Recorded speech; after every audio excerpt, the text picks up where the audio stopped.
ನಮಸ್ತೆ ಎಲ್ಲರಿಗೂ. ನಾನು ಡಾಕ್ಟರ್ ಸ್ನೇಹ, ಪ್ರಸೂತಿ ಹಾಗೂ ಸ್ತ್ರೀ ರೋಗ ತಜ್ಞೆ ಹಾಗೂ ಬಂಜೆತನ specialist, Shrishma fertility centre, Bengaluru. So ಎಲ್ಲರಿಗೂ ತಾಯಂದಿರ ದಿನದ ಶುಭಾಶಯಗಳು. ಸೊ ಇವತ್ತು ನಾನು ತಾಯಂದಿರ ದಿನದ ಪ್ರಯುಕ್ತ ನಿಮಗೆ ನಾರ್ಮಲ್ ಡೆಲಿವರಿ ಹಾಗೂ ಸಿಸೇರಿಯನ್ನಲ್ಲಿರುವಂತಹ ವ್ಯತ್ಯಾಸಗಳನ್ನು ತಿಳಿಸ್ಕೊಡ್ತೀನಿ.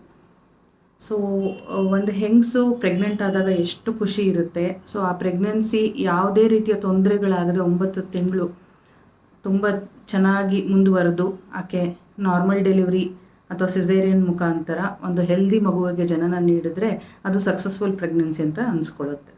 ಆದರೆ ಈ ಪ್ರೆಗ್ನೆನ್ಸಿ ಅನ್ನುವಂಥದ್ದು ತುಂಬಾ ಅನ್ಪ್ರಿಡಿಕ್ಟಬಲ್. 1 ತಿಂಗಳಿದ್ದ ಹಾಗೆ ಇನ್ನೊಂದು ತಿಂಗಳಿನಲ್ಲಿ ಇರೋದಿಲ್ಲ. ಎಷ್ಟೊಂದು ಬದಲಾವಣೆಗಳಾಗ್ತಾ ಇರುತ್ತೆ, ಎಷ್ಟೊಂದು ಹೊಸ ಹೊಸ ತೊಂದರೆಗಳಾಗ್ತಾ ಇರುತ್ತೆ, ಎಷ್ಟೊಂದು ಸಮಸ್ಯೆಗಳು ಉದ್ಭವ ಆಗ್ತಾ ಇರುತ್ತೆ. ಸೊ ಅದನ್ನೆಲ್ಲ ತಡ್ಕೊಂಡು ತನ್ನ ದೇಹದ ಹಾಗೂ ತನ್ನ ಮಾನಸಿಕವಾಗಿ ತಡ್ಕೊಂಡು ಆ ಮಗುವಿಗೆ ಜನ್ಮ ಕೊಡೋದಿದೆಯಲ್ಲ, ಅದು ನಿಜವಾಗ್ಲೂ ಒಂದು ಅದ್ಭುತ ಅಂತಲೇ ಹೇಳ್ಬೋದು. ಸೊ ಈ ಒಂದು 9 ತಿಂಗಳಲ್ಲಿ ಸಾಕಷ್ಟು ಬದಲಾವಣೆ ಆಗುತ್ತೆ. ಹಾಗೆಯೇ ಈ ಹೆರಿಗೆ ಸಮಯದಲ್ಲೂ ಕೂಡ ಸಾಕಷ್ಟು ಬದಲಾವಣೆ ಆಗುತ್ತೆ. ಸೊ ನಾರ್ಮಲ್ ಡೆಲಿವರಿ ಆಗುತ್ತಾ ಸಿಸೇರಿಯನ್ ಆಗುತ್ತಾ ಅನ್ನೋವಂಥದ್ದು ಅದು ವೈದ್ಯರ ಮೇಲೆ ಅದು ನಿರ್ಧಾರ ಆಗಿರೋದಿಲ್ಲ. ಅದು ನಿರ್ಧಾರ ಆಗೋದು 9 ತಿಂಗಳು ಆ ಗರ್ಭದಲ್ಲಿ ಇರತಕ್ಕಂತಹ ಮಗು ಕೊನೆ ಕ್ಷಣದಲ್ಲಿ ಡೆಲಿವರಿ ಟೈಮಲ್ಲಿ ಯಾವ ರೀತಿ ಅದು ತನ್ನನ್ನು ತಾನು ಒಳಗಡೆ ಅಡ್ಜಸ್ಟ್ ಮಾಡಿಕೊಂಡು ಅದು ಹೊರಬರಲಿಕ್ಕೆ ಪ್ರಯತ್ನ ಪಡುತ್ತೆ, ಅದ್ರ ಮೇಲೆ ಡಿಪೆಂಡ್ ಆಗಿರುತ್ತೆ. ಮತ್ತು ತಾಯಿಯ ಒಂದು ಸೊಂಟದ ಬೋನಿ ಸ್ಟ್ರಕ್ಚರ್ ಅಂತ ಏನು ಕರಿತೀವಿ, ಮೂಳೆಯ ಒಂದು ಅದು ಸ್ಟ್ರಕ್ಚರ್ ಇರುತ್ತೆ, ಪೆಲ್ವಿಸ್ ಅಂತ ಕರಿತೀವಿ. ಸೊ ಅದು ಯಾವ ರೀತಿ ಅವ್ರದ್ದು ನಿರ್ಮಾಣ ಆಗಿದೆ, ಅವ್ರು ಹುಟ್ಟುತ್ತಿದ್ದಂಗೆ ಅದು ಯಾವ ರೀತಿ ರೂಪುಗೊಂಡಿದೆ, ಅದು ಯಾವ ರೀತಿ ಮಗುವನ್ನು ಸ್ವೀಕಾರ ಮಾಡುತ್ತೆ ಮತ್ತು ಅದನ್ನು ಹೊರಬರಲಿಕ್ಕೆ ಯಾವ ರೀತಿ ಅದು ಸಹಕಾರ ಮಾಡುತ್ತೆ ಅನ್ನೋದ್ರ ಮೇಲೂ ಕೂಡ ಇದು ತುಂಬಾ ನಿರ್ಧಾರ ಆಗಿರುತ್ತೆ. ಮತ್ತು ತಾಯಿಗೆ ಈಗ ನಾವು ಒಂದು ನಾರ್ಮಲ್ ಡೆಲಿವರಿಗೆ ಟ್ರಯಲನ್ನು ಕೊಡಬೇಕು ಅಂದಾಗ, ಈಗ ಅವರು ಫಸ್ಟ್ ಟೈಮ್ ಗರ್ಭಿಣಿ ಆಗಿದ್ದಾರೆ ಅಂತಂದರೆ ಆವಾಗ ನಾರ್ಮಲ್ ಡೆಲಿವರಿ ಕೊಡಲಿಕ್ಕೆ ನಮಗೆ ತುಂಬಾ ಚಾನ್ಸಸ್ ಇರುತ್ತೆ. ಸೊ ಆದಷ್ಟು ಫಸ್ಟ್ ಟೈಮ್ ಯಾರು ಪ್ರೆಗ್ನೆಂಟ್ ಇರ್ತೀರಿ ಆದಷ್ಟು ನಾರ್ಮಲ್ ಡೆಲಿವರಿಗೆ ಪ್ರಯತ್ನ ಮಾಡಿ. ಸೊ ನಾರ್ಮಲ್ ಡೆಲಿವರಿಗೆ ನಾವು ಕೊಡಬೇಕು ಅಂತಂದರೆ, ಟ್ರಯಲ್ ಕೊಡಬೇಕು ಅಂತಂದರೆ ಅವರಿಗೆ ಯಾವುದೇ ರೀತಿಯ ಮೆಡಿಕಲ್ ಪ್ರಾಬ್ಲಮ್ಸ್ಗಳು ಇರಬಾರ್ದು, ತುಂಬಾ ಸಿವಿಯರ್ ಮೆಡಿಕಲ್ ಪ್ರಾಬ್ಲಮ್ಸ್ಗಳು ಯಾವುದೂ ಇರಬಾರ್ದು. ಆಮೇಲೆ ಅವ್ರದ್ದು ಬೋನಿ ಪೆಲ್ವಿಸ್ ಚೆನ್ನಾಗಿರಬೇಕು. ನಾವು ಅದಕ್ಕೆ ಇಂಟರ್ನಲ್ ಎಕ್ಸಾಮಿನೇಷನನ್ನು ಮಾಡಿ ನೋಡ್ತೀವಿ. ಅವ್ರಿಗೆ ಡೆಲಿವರಿ ಡ್ಯೂ ಡೇಟ್ ಹತ್ತಿರ ಬಂದಾಗ ಒಳಗಡೆ ಇಂಟರ್ನಲ್ ಎಕ್ಸಾಮಿನೇಷನ್ ಮಾಡಿ ನೋಡ್ತೀವಿ. ಸೊ ಒಳಗಡೆ ಬೋನಿ ಪೆಲ್ವಿಸ್ ಚೆನ್ನಾಗಿದೆ, ಅದು ನಾರ್ಮಲ್ ಡೆಲಿವರಿ ಮಾಡ್ಕೊಳ್ಳಿಕ್ಕೆ ಸಹಕಾರ ನೀಡುತ್ತೆ ಅಂತ ನಮ್ಗೆ ಅನಿಸಿದಾಗ ಮಾತ್ರ ನಾವು ನಾರ್ಮಲ್ ಡೆಲಿವರಿಗೆ ಅದನ್ನು ಅಲೋ ಮಾಡಬೇಕು. ನ್ಯಾಚುರಲಿ ಏನಾಗಬೇಕು ಅಂತಂದರೆ ಯೂಶ್ವಲಿ ಅವರ ಬೋನಿ ಪೆಲ್ವಿಸ್ ರೌಂಡ್ ಆಗಿರಬೇಕು, ಯಾವುದೇ ಒಂದು ಚೂಪಾಗಿರುವಂತಹ ಒಳಗಡೆ ಬೋನಿ ಪ್ರೊಜೆಕ್ಷನ್ಸ್ ಇರಬಾರ್ದು. ಆಮೇಲೆ ಎಲ್ಲ ಡಯಾಮೀಟರ್ಸ್, ಒಂದು ಅಗಲ ಮತ್ತು ಸುತ್ತಳತೆ ಎಲ್ಲನೂ ಕರೆಕ್ಟಾಗಿರಬೇಕು. ಮತ್ತು ಆ ಮಗುವಿನ ತಲೆಯ ಸುತ್ತಳತೆ ಪಾಸ್ ಆಗಲಿಕ್ಕೆ ಅದು ಸಹಜವಾಗಿ ಅನುಕೂಲ ಆಗಿದೆ ಅಂತ ಅನಿಸಿದ್ರೆ ಮಾತ್ರ ನಾವು ನಾರ್ಮಲ್ ಡೆಲಿವರಿಗೆ ಅಲೋ ಮಾಡ್ಬೋದು. ತುಂಬಾ ಕನ್ಸ್ಟ್ರಿಕ್ಟೆಡ್ ಇದೆ, ಒಳಗಡೆ ಜಾಗನೇ ಇಲ್ಲ. ಸೊ ಮಗುಗೆ ಒಳಗಡೆ ರೊಟೇಟ್ ಆಗಲಿಕ್ಕೆ ಜಾಗ ಇಲ್ಲ, ಮಗುಗೆ ಪಾಸ್ ಆಗಲಿಕ್ಕೆ ಜಾಗ ಇಲ್ಲ, ಮಗು ಸಿಕ್ಕೊಳ್ಳುತ್ತೆ ಅಂತ ಏನಾದರೂ ಗ್ರಾಸ್ ಆಗಿ ತುಂಬಾ ಚಿಕ್ಕದಾಗಿದೆ ಒಳಗಡೆ ಸುತ್ತಳತೆಗಳು ಅಥವಾ ಅಗಲ ಉದ್ದ ಆ ಥರ ಇದೆ ಅನಿಸಿದಾಗ ನಾವು ಅದನ್ನು ನಾರ್ಮಲ್ ಡೆಲಿವರಿಗೆ ಟ್ರಯಲ್ ಕೂಡ ಕೊಡೋದಕ್ಕೆ ಬರೋದಿಲ್ಲ. ಸುಮಾರಾಗಿದೆ, ಓಕೆ ಪಾಸ್ ಆಗಬಹುದು ಅಂತ ಏನಾದರೂ ಇದ್ದರೆ ನಾವು ಶಾರ್ಟ್ ಟ್ರಯಲ್ ಕೊಡ್ತೀವಿ. ಅಂದರೆ ಯಾವುದೋ ಎಲ್ಲೋ ಒಂದು ಕಡೆ ಒಂಚೂರು ಸ್ಮಾಲ್ ಅನ್ನಿಸ್ತಿದೆ, ಇನ್ನೊಂದು ಕಡೆ ರೂಮಿ ಆಗಿದೆ, ಚೆನ್ನಾಗಿ ಜಾಗ ಇದೆ, ಆ ಥರ ಅನ್ನಿಸ್ದಾಗ, ಈ ಮಗುವಿನ ತೂಕ ಕೂಡ ಕಡಿಮೆ ಇದೆ, ಹಾಗಾದರೆ ಬರ್ಬೋದು, ಚಿಕ್ಕ ಮಗು ಇದೆ ಬರಬಹುದು ಅನಿಸ್ದಾಗ ನಾವು ಅದಕ್ಕೆ ಟ್ರಯಲನ್ನು ಕೊಡ್ಬೋದು. ಸೊ ಅಂದರೆ ಶಾರ್ಟ್ ಟ್ರಯಲ್, ಸ್ವಲ್ಪ ಮಟ್ಟಿಗೆ ಟ್ರಯಲನ್ನು ಕೊಡ್ತೀವಿ. ಈಸಿಯಾಗಿ ಪಾಸ್ ಆದರೆ ಮಾತ್ರ ಬಿಡ್ತೀವಿ. ಅಕಸ್ಮಾತ್ ಏನಾದರೂ ಸಮಸ್ಯೆ ಆಗ್ತಾಯಿದೆ ಪಾಪುಗೆ ಅಂದರೆ ನಾವು ಅದನ್ನು ಇಮಿಡಿಯೇಟಾಗಿ ಸಿಸೇರಿಯನ್ ಮಾಡಬೇಕಾದ ಅವಶ್ಯಕತೆಯನ್ನು ಬರುತ್ತೆ. ಸೊ ಈ ನಾರ್ಮಲ್ ಡೆಲಿವರಿಯಲ್ಲಿ ಆ ಮಗುವಿನ ತಲೆಯ ಸುತ್ತಳತೆ ಇದೇ ರೀತಿ ಎಂಟರ್ ಆಗಬೇಕು ಅಂತ ಇರುತ್ತೆ, ನಿಯಮ ಇರುತ್ತೆ. ಅದೇ ರೀತಿ ಅದು ಎಂಟರ್ ಆದರೆ ಮಾತ್ರ ಸುಲಭವಾಗಿ ಹೆರಿಗೆ ಆಗುತ್ತೆ. ಅಕಸ್ಮಾತ್ ಆ ಡಯಾಮೀಟರ್ ಬಿಟ್ಟು ಬೇರೆ ಡಯಾಮೀಟರ್ ಸ್ವಲ್ಪ ಮುದುಡ್ಕೊಂಡು ಎಂಟ್ರಿ ಆಯಿತು ಅಥವಾ ಸ್ವಲ್ಪ ಹೀಗೆ ತಲೆ ಮೇಲೆ ಎತ್ಕೊಂಡು ಎಂಟ್ರಿ ಆಯಿತು ಅಂತಂದರೆ ಎಂಟ್ರಿನೂ ಕಷ್ಟ, ಮತ್ತು ಹೊರಗಡೆ ಅದು ಹೊರಬರೋದೂ ತುಂಬ ಕಷ್ಟ ಆಗುತ್ತೆ. ಆವಾಗ ಡಿಫಿಕಲ್ಟ್ ಲೇಬರ್ ಅಂತ ಹೇಳ್ತೀವಿ. ಸೊ ನಾರ್ಮಲ್ ಡೆಲಿವರಿಯಲ್ಲಿ ಪ್ರತಿ 2 ಗಂಟೆಗೊಮ್ಮೆ ಇಂಟರ್ನಲ್ ಎಕ್ಸಾಮಿನೇಷನ್ ಇರುತ್ತೆ, ಚೆಕಪ್ ಮಾಡ್ತಾ ಇರ್ತೀವಿ. ಆ ಮಗು ಕೆಳಗಡೆ ಚೆನ್ನಾಗಿ ಬರ್ತಾ ಇದೆಯಾ ಅಲ್ವಾ ಅಂತ ನೋಡ್ತಿರ್ತೀವಿ. ಮಗು ಒಳಗಡೆ ಎಂಟ್ರಿ ಕೊಟ್ಟ ಮೇಲೆ ಅದು ಮಧ್ಯದಲ್ಲಿ ಬಂದು ಒಂದೊಂದು ಸಲ ಸಿಕ್ಕಾಕೊಂಡ್ಬಿಡುತ್ತೆ, ಒಂದೊಂದು ಸಲ ರೊಟೇಟ್ ಆಗೋದಿಲ್ಲ. ಆವಾಗ ಒಳಗಡೆಯಲ್ಲಿ ಅದಕ್ಕೆ ಉಸಿರಾಡೋಕ್ಕೆ ಜಾಗ ಇರೋದಿಲ್ಲ. ಸೊ ಅದಕ್ಕೆ ನಾವು ಹಾರ್ಟ್ ಬೀಟನ್ನು ಕಂಟಿನ್ಯೂಸ್ ಆಗಿ ಮಾನಿಟರ್ ಮಾಡ್ತಾ ಇರ್ತೀವಿ. ಮತ್ತು ಒಂದು ಪೇಪರ್ನಲ್ಲಿ ಮಗುವಿಂದು ಹಾರ್ಟ್ ಬೀಟು ಕಂಟಿನ್ಯೂಸ್ ಆಗಿ ಟೈಮ್ ಟು ಟೈಮ್ 2 ಗಂಟೆಗೊಮ್ಮೆ ಅದು ಸ್ಟ್ರಿಪ್ ತೊಗೊಳ್ತಾನೆ ಇರ್ತೀವಿ. ಅದು ECG ಥರ ಇರುತ್ತೆ, ಒಂದು NST ಅಂತ ಹೇಳ್ತೀವಿ. ಸೊ ಅದರಲ್ಲಿ ನಾವು ಅದನ್ನು ಕಂಟಿನ್ಯೂಸ್ ಆಗಿ ಮಾನಿಟರ್ ಮಾಡ್ತಾ ಇರ್ತೀವಿ. ಯಾಕಂದರೆ ಮಗುಗೆ ಒಳಗಡೆ ಎಂಟ್ರಿ ಕೊಟ್ಟ ಮೇಲೆ ಆ ಮಧ್ಯಭಾಗದಲ್ಲಿ ಅದಕ್ಕೆ ಮಗುಗೆ ಯಾವಾಗ ಬೇಕಾದರೂ ಅದಕ್ಕೆ ಉಸಿರಾಟಕ್ಕೆ ತೊಂದರೆ ಆಗ್ಬೋದು, ಮಗುಗೆ ಉಸಿರಾಟ ಕಷ್ಟ ಆಗುತ್ತೆ. ಸೊ ಆವಾಗ ಅದನ್ನು ನಾವು ಕಂಟಿನ್ಯೂಸ್ ಮಾನಿಟರ್ ಮಾಡೋದು ತುಂಬ ಅವಶ್ಯಕತೆ ಇರುತ್ತೆ. ಮಗುಗೆ ಏನಾದರೂ ಉಸಿರಾಟಕ್ಕೆ ತೊಂದರೆ ಆಯಿತು ಅಂತ ಅನಿಸಿದ್ರೆ, ಅಥವಾ ಮಗುವಿನ ಎದೆ ಬಡಿತದಲ್ಲಿ ಏನಾದರೂ ವೇರಿಯೇಷನ್ ಬಂತು ಅಂದರೆ ನಾವು ಇಮಿಡಿಯೇಟಾಗಿ ಸಿಸೇರಿಯನ್ ಮಾಡಬೇಕಾಗುತ್ತೆ. ಇದ್ರ ಮಧ್ಯದಲ್ಲಿ ಮಗುಗೆ ತೊಂದರೆ ಆಯಿತು ಅಂದರೆ ಮಗು ಕಕ್ಕವನ್ನು ಮಾಡ್ಕೊಳ್ಬೋದು ಒಳಗಡೆ. ಸೊ ಅದು ಟಾಯ್ಲೆಟನ್ನು ಮಾಡ್ಕೊಂಡ್ಬಿಟ್ರೆ, ಅದನ್ನು ಕುಡಿದು ಬಿಟ್ಟರೆ ಮಗು, ಅದಕ್ಕೂ ತೊಂದರೆ ಆಗುತ್ತೆ. ಸೊ ಹಾಗಾಗಿ ಆ ಥರ ಏನಾದ್ರು ಆಯಿತು ಅಂದರೆ ನಾವು ಇಮಿಡಿಯೇಟಾಗಿ ಸಿಸೇರಿಯನನ್ನು ಮಾಡಬೇಕಾಗುತ್ತೆ. ಒಂದೊಂದು ಸಲ ಹೊಕ್ಕಳು ಬಳ್ಳಿ ಕುತ್ತಿಗೆ ಸುತ್ತ ಟೈಟಾಗಿ ಸುತ್ಕೊಂಡ್ಬಿಡುತ್ತೆ ಅದು ಕೆಳಗಡೆ ಬರಬೇಕಾದ್ರೆ.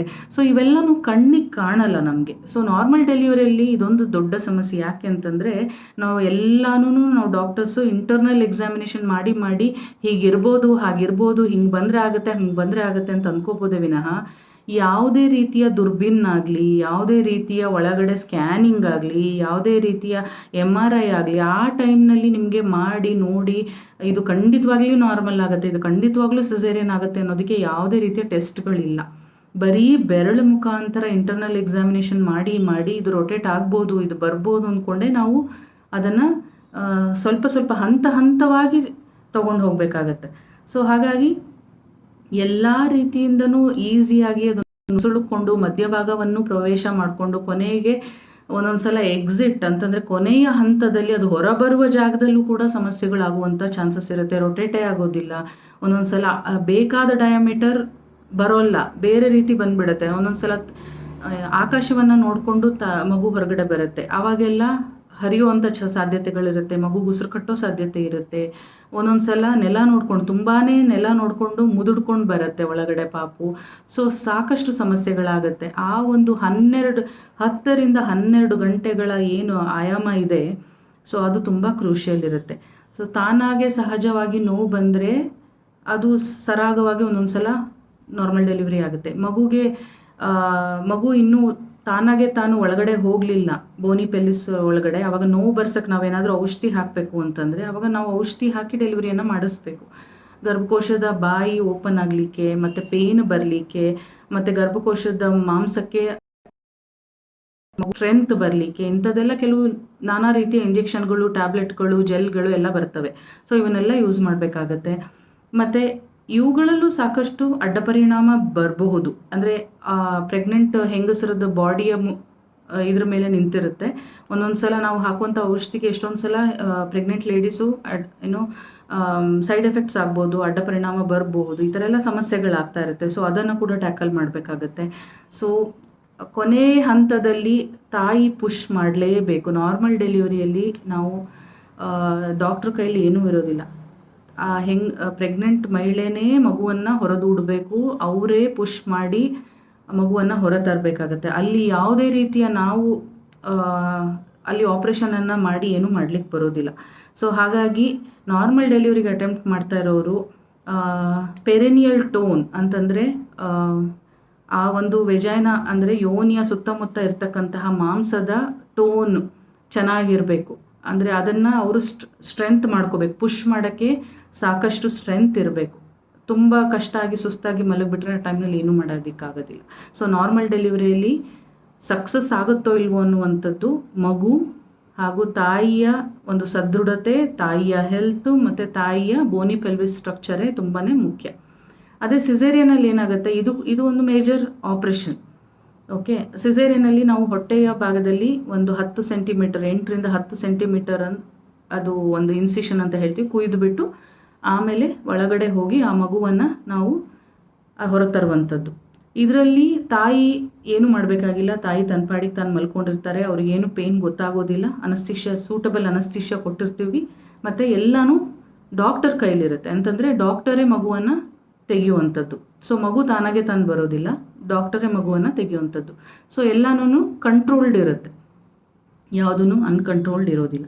ಬಟ್ ಆದರೆ ಏನಂತಂದರೆ ಇದರಲ್ಲಿ ನಿಮಗೆ ಆಪ್ರೇಷನ್ ಅನ್ನುವಂಥದ್ದು ಒಂದು ಬರುತ್ತೆ. ಸೊ ಆಪ್ರೇಷನಲ್ಲಿ ನಿಮಗೆ ಕೆಲವೊಮ್ಮೆ ಬ್ಲೀಡಿಂಗ್ ಸ್ವಲ್ಪ ಜಾಸ್ತಿ ಆಗ್ಬೋದು, ಕೆಲವೊಮ್ಮೆ ಅನಸ್ತೀಶಿಯಾ ಸೈಡ್ ಎಫೆಕ್ಟ್ಸ್ ಇರಬಹುದು, ಕೆಲವೊಮ್ಮೆ ಹೀಲಿಂಗು ಮತ್ತು ನಿಮಗೆ ಓಡಾಡಲಿಕ್ಕೆ ಅದೆಲ್ಲನೂ ಸ್ವಲ್ಪ ಒಂದು ದಿನ ಸ್ವಲ್ಪ ತೊಂದರೆ ಆಗುತ್ತೆ. ಅದಾದಮೇಲೆ 2ನೇ ದಿನದಿಂದ ಇವಾಗೆಲ್ಲನೂ ತುಂಬಾ ಅಡ್ವಾನ್ಸ್ಡ್ ಟೆಕ್ನಿಕ್ಸ್ ಎಲ್ಲ ಬಂದಿರೋದ್ರಿಂದ ಸೂಚರ್ ಮೆಟೀರಿಯಲ್ಗಳಾಗಲಿ ಎಲ್ಲನೂ ನಿಮಗೆ ಹಿಂದಿನ ಕಾಲದಲ್ಲಿ ಒಂದು 10-12 ಸ್ಟಿಚ್ಗಳು ಹಾಕ್ತಿದ್ರಲ್ಲ, ಆ ಥರ ಎಲ್ಲ ಇವಾಗ ಏನೂ ಇಲ್ಲ.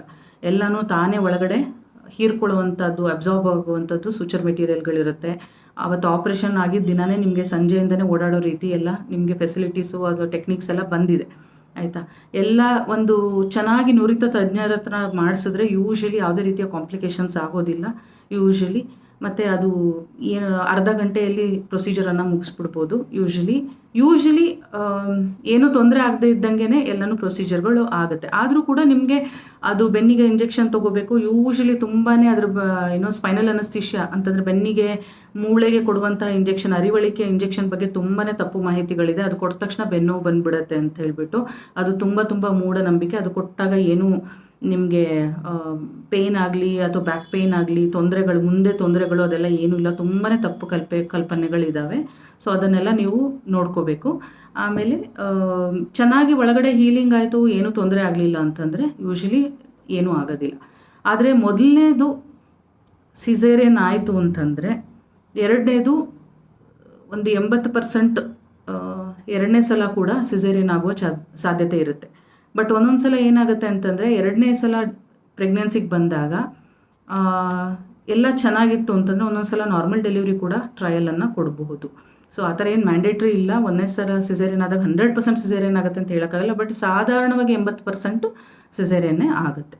ಆಮೇಲೆ ಅದೇ ಒಂದು ಸರ್ಜರಿದು ವೆಚ್ಚ ಕೂಡ ಜಾಸ್ತಿ ಆಗ್ಬೋದು. ನಾರ್ಮಲ್ ಡೆಲಿವರಿ ಕಂಪೇರ್ ಮಾಡಿದ್ರೆ ಸಿಸೇರಿಯನ್ದು ವೆಚ್ಚ ಕೂಡ ಜಾಸ್ತಿ ಆಗುತ್ತೆ. ಮತ್ತು ನಾರ್ಮಲ್ ಡೆಲಿವರಿಗಾಗಲಿ ಸಿಸೇರಿಯನ್ಗಾಗಲಿ 2 ದಿನ ಇಟ್ಕೊಳ್ಳೋವಂಥದ್ದು. ತುಂಬ ದಿನ ಮುಂಚಿನ ಕಾಲದಲ್ಲಿ 7 ದಿನ 10 ದಿನ ಹೀಲ್ ಆಗೋ ತನಕ ಇಟ್ಕೊಳ್ಳೋದು ಅದೆಲ್ಲ ಏನೂ ಇಲ್ಲ. ಸೊ ಈ 2 ದಿನ ಇಟ್ಕೊಳ್ಳೋವಂಥದ್ದು. ನಾರ್ಮಲ್ ಡೆಲಿವರಿಯಲ್ಲಿ ಕೆಳಗಡೆ ಸ್ಟಿಚಸ್ ಹಾಕಿರ್ತೀವಿ ನಾವು, ಅಂದರೆ ಒಂದು ಎಪಿಸಿಯೋಟಮಿ ಅಂತ ಹೇಳ್ತೀವಿ. ಅಂತಂದರೆ ಮಗು ಹೊರಗಡೆ ಬರಲಿಕ್ಕೆ ಇದು ವೆಜೈನಾ ಹತ್ರ ಅದಕ್ಕೆ ಟೈಟ್ನೆಸ್ ಇರಬಾರ್ದು ಅಂತ ನಾವು ಅದನ್ನು ಒಂದು ಸ್ವಲ್ಪ ಕಟ್ ಮಾಡಿಬಿಟ್ಟು ಆಮೇಲೆ ಅದು ಮಗು ಹೊರಗಡೆ ಬಂದಮೇಲೆ ಅದನ್ನು ಸ್ಟಿಚಸ್ ಹಾಕಿ ಇದು ಮಾಡುವಂಥದ್ದು. ಅದು ಕೂಡ ಹೀಲ್ ಆಗಲಿಕ್ಕೆ 1 ವಾರದಿಂದ 10 ದಿನ ತೊಗೊಳುತ್ತೆ. ಕುತ್ಕೊಳ್ಳೋಕ್ಕೆ ಕೆಲವೊಮ್ಮೆ ತೊಂದರೆಗಳಾಗ್ಬೋದು, ಯೂರಿನ್ ಪಾಸ್ ಮಾಡಲಿಕ್ಕೆ ಕೆಲವೊಮ್ಮೆ ತೊಂದರೆಗಳಾಗ್ಬೋದು.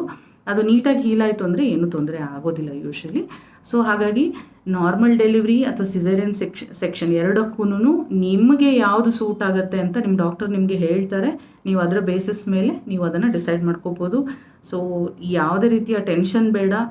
ನಾರ್ಮಲ್ ಡೆಲಿವರಿ ಆಗಲಿ ಸಿಸೇರಿಯನ್ ಆಗಲಿ ತಾಯಿ ಮತ್ತು ಮಗು ಸುರಕ್ಷಿತವಾಗಿದ್ದರೆ ನಮಗೆ ಅದೇ ಒಂದು ಖುಷಿ. ಓಕೆ, ಯಾರು ಏನು ನಾರ್ಮಲ್ ಡೆಲಿವರಿ ಆಗಲಿ ಸಿ ಸೆಕ್ಷನ್ ಆಗಲಿ ಹಂಗಾಯಿತು ಹಿಂಗಾಯಿತು ನಂಗೆ ಹಿಂಗಾಗಬೇಕಿತ್ತು ಅಂತ ಏನೂ ಟೆನ್ಷನ್ ಮಾಡ್ಕೊಳ್ಳೋದಿಲ್ಲ. ಯಾಕಂದರೆ ಪ್ರೆಗ್ನೆನ್ಸಿ ತುಂಬಾ ಅನ್ಪ್ರಿಡಿಕ್ಟಬಲ್.